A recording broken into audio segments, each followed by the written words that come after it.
Ito, kakaptan, mga bunsoy. Ito mismo yung El Hogar Building. Ito yung talagang lumang building dito sa may Binondo, Escolta area. Talagang abandon na to. Hindi ko alam kung abandon siya, pero abandon na yata eh. Yan. El Hogar Building. Nilapitan ko lang talaga ang El Hogar Building. Talagang ito yung nakikita ko sa kabila. Ito yung nakikita ko sa kabila pa nandun ka sa Esplanade.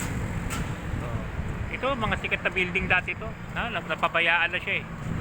Napabayaan na, tapos syempre panahon. Nagusbungan yung matataas na building. Yan, napabayaan na tong El Hogar Building. Pero iconic to. Iconic na El Hogar Building to dito sa may Binondo. Sako pa ng Binondo to eh.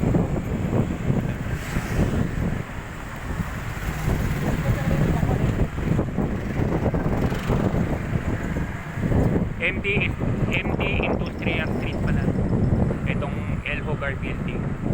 Luma-luma talaga.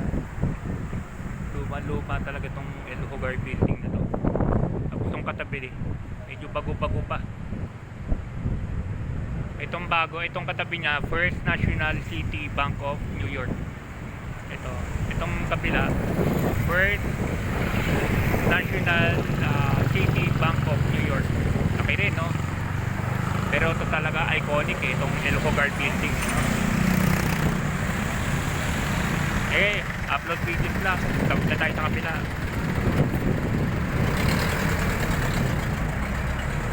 Tawid na tayo sa kabila.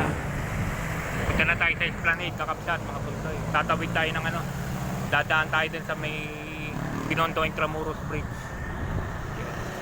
Bye bye.